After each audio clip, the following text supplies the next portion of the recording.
Last time on Pokémon Scarlet and Violet.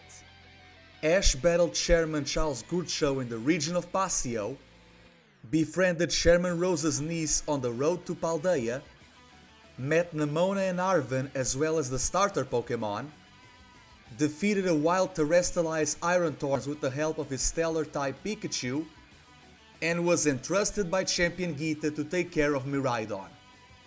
But that's not all that happened. As Ash caught a Wattrel after a skirmish against Team Rocket, witnessed a Titan Bombardier causing havoc in the school grounds of Messagosa, participated in a Academy Ace tournament along with other students, teachers and Elite Four members, and saved Penny herself from the clutches of Team Star. What new adventures awaits our heroes this time? Make sure to stay tuned to the video and subscribe for more episodes.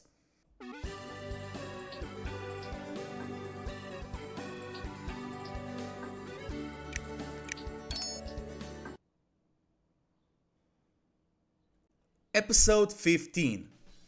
After leaving the city of Messagosa, Ash, Nemona and the others decided to go to the west province of the Paldea region, on their way to the next gym, the closest gym in Cortondo City. On their way there, they witnessed the Great Olive Orchid, one of the 10 sites of Paldea, a wondrous place for humans and Pokemon to coexist. This is the time where Nemona explains to Ash how things really do work in Paldea. Pokemon centers are pit stops, not places for people to rest, because it's really incentivized that the students and everyone else on their treasure hunt either return to the academy or they camp in the wilderness. Ash is a bit distraught about this, but excited nonetheless, and he asks about what are all of these watchtowers, as Nemona says that it was part of the ancient kingdom of Paldea and many trainers also use them as rest stops, which Ash is intrigued by the architecture of the place, but he's more intrigued about the sight that he's witnessing right now. There is a Valley of Cyclizar, amazing creatures that Ash saw and battled with one of the Team Star grunts. Arven does hypothesize that Koraidon and Miraidon might be descendant and ancestors of this species, so they would be a middle point of some sorts, the present day Koraidon and Miraidon, which intrigues both Ash and Nemona, and Ash decides that in order for the two Dons to reach their maximum potential, they should not be trained by only one champion, but yes, for both of them, with different uniques and characteristics, proposing an idea. For today, Ash should train Koraidon and Nemona should train Miraidon, which is a bit reluctant, but she accepts nonetheless. After all, she needs to be on Gita's good side from now on. And after a harsh day of training, both Paradox Pokemon seem to enjoy themselves. Episode 16. While Ash is polishing the Master Ball of Miraidon, both these Pokemon, along with his Wattrel and Pikachu, are just having fun, sparkling some sparks of joy in the midst of all of that, which excites Ash. But what excites him more, it's a Pokemon that curls up to him, which is fascinated by the Master Ball. This is a Voltorb, but not just any Voltorb. It looks more like a seed, an apricot of some sort from the Johto region, to which his companions say that sometimes Pokemon from the times of old, they lead to the present day. But this is not a paradox, this seems to be a Hisuian Voltorb. Ash explains that Hisui was the region, that it was the name for Sinnoh, so he's intrigued why this Pokemon is here. Maybe he got lost, or maybe it belongs to a trainer. But Voltorb is very excited to be around Ash, almost wanting to join him. But before that happens, Team Rocket decides to pop in order to battle the twerps. But after Voltorb and Miraidon pair up, they are able to unlock one of Miraidon's abilities, the ability to ride. The speedsters go against Team Rocket and they defeat them easily. Ash is surprised by the skills of Voltorb, and he decides to catch this Pokemon, seeing that it's a grass type on the Pokédex, a very important tool and asset for his team. And with that, in the episode later, episode 17, we do see Nemona training Koraidon and also training Quaxly, because she needs a new team that is not just Pawmot and Tauros and all of the others. This fighting type style also makes Quaxly learn the move Double Kick, as he's a dancer, and Nemona is very excited about this. And speaking of dancing birds, she gets the attention of a wild Flamigo. Flamigo is very excited to be around Nemona and the others, and Ash, Arven and Penny are really happy to see this Pokemon being all boisterous and all flamboyant and stuff like that, which excites Nemona. Nemona always wants to make a challenge. She never had the opportunity of training a Flamigo. She does say that every time she wanted to try to catch one, they would fly away. And it does the same thing with this one, as they get off track of the map until Nemona does catch this Pokemon, and it seems like they are not in the West Province anymore. They are a little bit off to the city of Cortondo, but this thus leads to an important plot. Episode 18. After trying to chase Flamigo and succeedingly capturing such Pokemon, Ash and the others realize they are in one of the Team Star bases, the second squad, led by Giacomo, the Dark-type specialist and the former student council president of the Messagosa Academy before the time of Nemona. They are really intrigued by this. They didn't even know that Nemona was a school council president or even a valedictorian nonetheless. She does explain that, Giacomo was one of her classmates that decided to, join the Scarlet dorm before leaving the Amber dorm in the Manzana Hall. He went from yellow to orange, so it seems.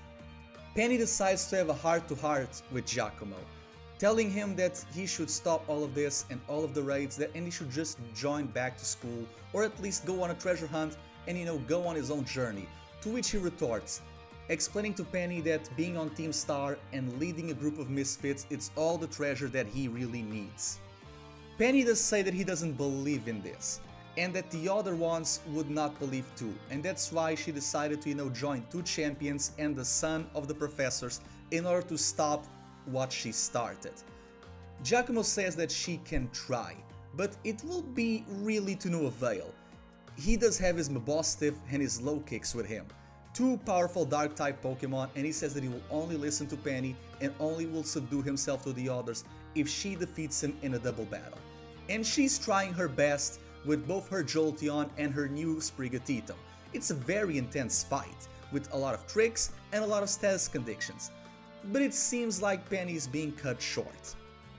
Penny does try to appeal to his sensitivity by calling him by the nickname of Momo, but the moment that Giacomo calls her by Penelope, she realizes that a nerve was struck.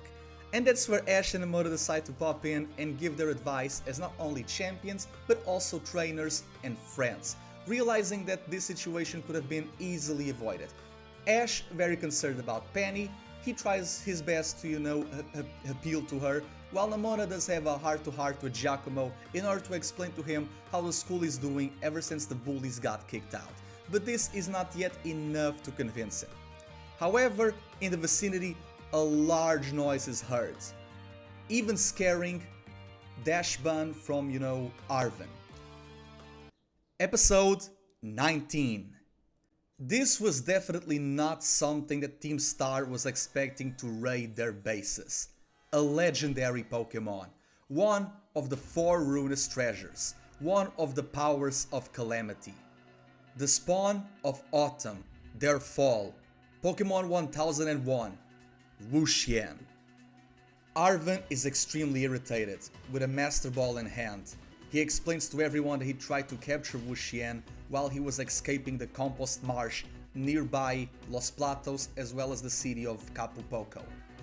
This Wuxian is extremely powerful, and Arven does hypothesize that maybe these Pokemon were set free from their chambers and they are now the ones eating the Herba Mystica and making the Titans lose their territory. Arven, seeing how his Dashbun is very scared but also willing to fight, just like himself, he decides to give it his all by sending out Fuecoco and Bombardier against this Pokemon. As you can see, Giacomo Gonzalez, Arven says, you're not the only one who's an expert at dark types here. I'm going to defeat one with one of my own. Go, Bombardier, Fuecoco, give them support as well. The Violet Dorm student gives it his best. However, Wuxian also counterattacks. It seems like a very powerful creature for Arven to handle, and that's why he had a Master Ball at play, as a last resort. He doesn't want for the star base to be destroyed and for the former students to also be at harm's way, so he tosses the device, capturing the Pokemon and sealing him once again. After everything is said and done, he grabs his wrist and puts a cross transceiver, making a call, one of extreme urgency. "Director Clavel, do you copy?" Arven says. "This is Arven Gomez Garcia. I request access to the director of Clavel Castello. Please, do you copy?" He points out to the cross transceiver, as Director Clavel does respond the call. "What is it, young Arven? What do you need?" "I got it. I got one of the ruinous treasures. It seems like our plan is working. I'm going to send him to you right now." "Good, brilliant, that's amazing. Is anything else that you have to report?" The Paradox Buster looks to the side, seeing Penny, Giacomo, and the Team Star grunts. "Nothing at all. As a Paradox Buster, I just feel like one of the Pokemon of Legend should be attained. They need to be calmed, and we need to deal with the situation at our best option. I'm going to send to the laboratory right now." As the video call ends, Giacomo is surprised, and Penny is very amazed by the behavior of Arven, not outing her friends. Arven explains that that would not be the best way to do it, and that they should return to school on their own accords, not by a leash. Being controlled and being denied of their fate should not be something that others should be subjugated upon. He even says that apprehending Wuxian was a last-minute decision, and they are going to be returned to their world. Not to Compost Marsh, but to the shrine nearby. They say that it should not be done, that this Pokemon should not be sealed, it should coexist with nature. Arven agrees, but it's not on his options anymore. He does explain to Ash and the others that he is going to tell Director Clavel so that the Pokemon is not unsealed again, but he has to live in nature and at least prosper, to be around humans and other Pokemon, in order to be seen as a calamity, because all creatures deserve a second chance in life. All creatures deserve peace and love. And with that, Penny does tell Giacomo that he should return to the Amber Dorm in the Mazana Hall of Mesagosa Academy, and he decides that he's going to think about it for the moment. As do they leave the Sagan squad, Arven does point out that he's very wondered to the fact that how they even got there to begin with. They do realize that they actually went a little bit to the northwest as expected. They were meant to continue to travel to Route 3, and the Flamigo really off-tracked everybody. It seems like they were now in Route 6, around the place that it's called the Glint Pass. Arven does retract the map as well as his cross transceiver. Ash is surprised to see a Unova device here, and Arven does point out that the Mesagosa Academy is the sister academy of a very recent one in the coast of the Unova region. Ash says that he might want to visit that one too, and they say that there's some exchange programs, so when they have a free time on the treasure hunt, they might as well. But before that, the Paradox Busters journey is now continuing, as they decide to make their own motto, just like how Team Rocket does. Something to revigorate their spirits and their bond. But before that, Ash does call out on the fact that, he's surprised that there are more people that have actually last names like his Ketchum one. Pointing to Penny, "So, Penelope Lockhart, huh? So, Rose and Peony Lockhart. Who'd have thought? And you," he points to the professor's son, "Gomez Garcia. Never thought of Sada Gomez and Turo Garcia to be names. Then again, who would have expected Ash, huh?" "Don't worry, I had some nicknames too. Back then people called me Satoshi in Pallet Town. While I was in Kalos, people called me Sasha. It was very weird at times, but whatever. What about you, Nemona? What's your last name?" To which Nemona says, "Oh, I never told you. It's Serrano. It means Highlander." "Oh, that's interesting." Anyways, guys, let's make the motto now. "To correct my past and fix Team Star. Aim towards the rest where the Titans are. My worth to prove on this champion road. Our terrestrial move, the future will code. To the crews, the herbs, and the leaders ahead. Raiding this path has legends forged instead. In treasure and in ruin will glee and fluster, because we are the Paradox Busters.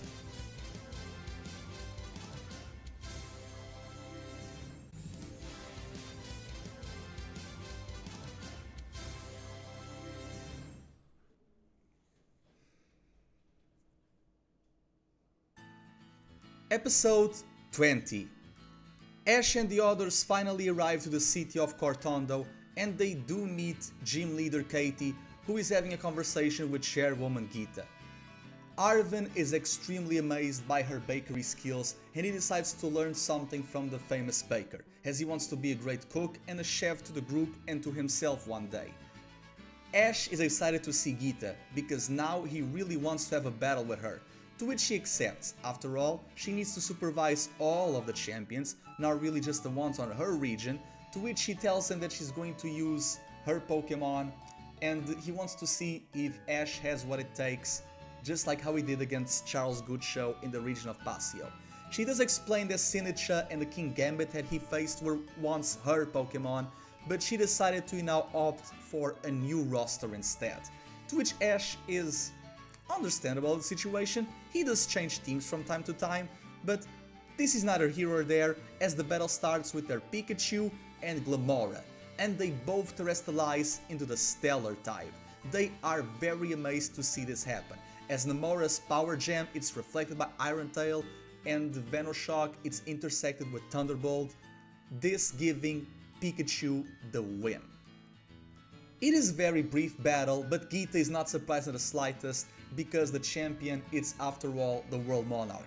She does ask him how Miraidon and Koraidon are doing, and they say they're fine, but they're a bit reluctant of leaving the Pokeballs all the time, which is understandable, and after a day of being in Katy's bakery, this is now finally the time for Nemona to prove herself. This is going to be her first gym rematch in the Paldea trip. Episode 21.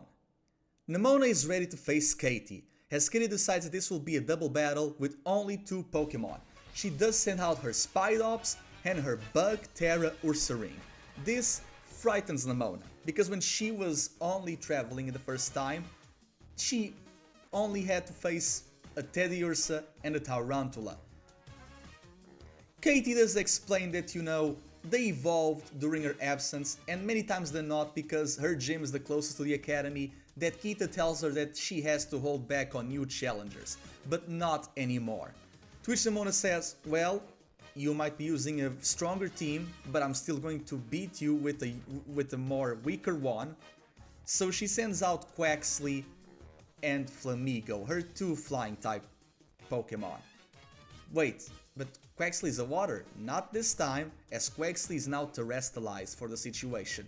It is very unlikely for a Pokemon to terrestrialize into a type that they don't particularly have in order to, add a bonus damage or to remove weakness, but Nemona had some Terra Shards extra before the trip began. So, Katy, I'm sorry, but you don't really live long enough to tell the tale, and she gets immediately defeated. And after a long battle, Nemona is very excited to, see how Gita feels about her, to which Gita says that, she's impressed that she can defeat stronger Pokemon with a more recent team, but she needs to prove herself more. To which Nemona is a little bit skeptical, but she understands the situation. After all, she's a champion ranked trainer. In order to be the new top one, she needs to prove herself amongst her peers. To which Ash is really excited, because he really wants to meet more champion ranked trainers like her and battle them in the field too. But that is going to be for today. Trainers, I really hope you liked this episode. If you did, make sure to like, share, comment and subscribe, and I'll see you another time. KuroBlitz out!